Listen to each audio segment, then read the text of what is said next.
किसी समय की बात है। रामपुर नामक गांव में पंडित गोपी प्रसाद रहते थे। स्वभाव से वह काफी सरल और साफ दिल वाले थे।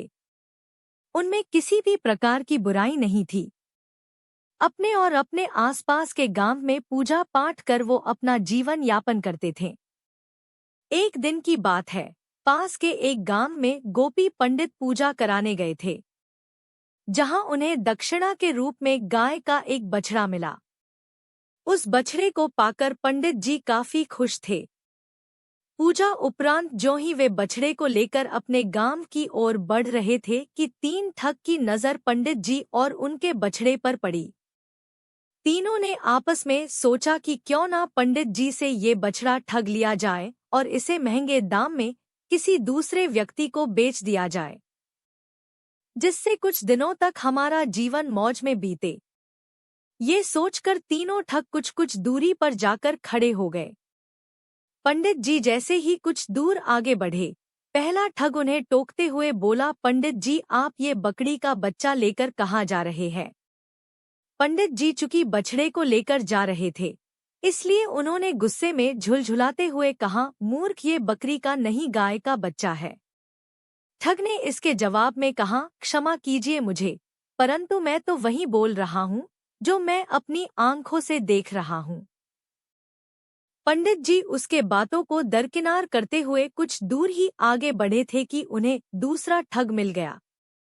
दूसरे ठग ने उन्हें टोकते हुए बोला, आप देखने से तो काफी नेक इंसान लग रहे हैं, परंतु आप ये मरे हुए गधे को लेकर किधर जा रहे हैं?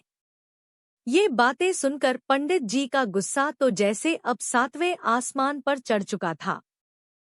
पंडित जी ने गुस्से में कहा, अंधे, तुम एक जिंदा बछड़े को मरा हुआ गधा कैसे कह सकते हो?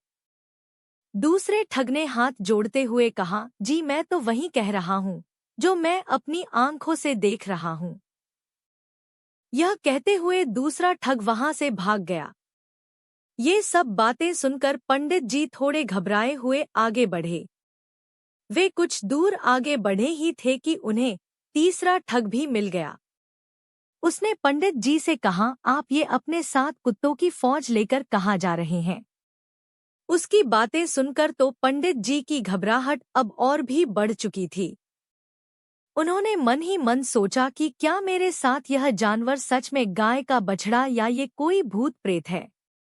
बहुत सोचने के बाद वे इस निष्कर्ष पर पहुंचे कि ये जानवर जरूर किसी प्रकार का भूत है, तभी तो ये बछड़े से अचानक बकरी का रूप ले लेता है, फिर अचानक से मृत गधे का रूप ले लेता है और गधे से अचानक कुत्ते का रूप ले लेता है। पंडित जी इन सब बातों से इतना डर गए कि उन्होंने बछड़े को ज्यों का त्यों छोड़कर 9-2-11 होने का फैसला किया। पंडित जी के जाते ही तीनों ने बछड़े को पकड़ लिया। बछड़े को पाकर तीनों ठग काफी खुश थे।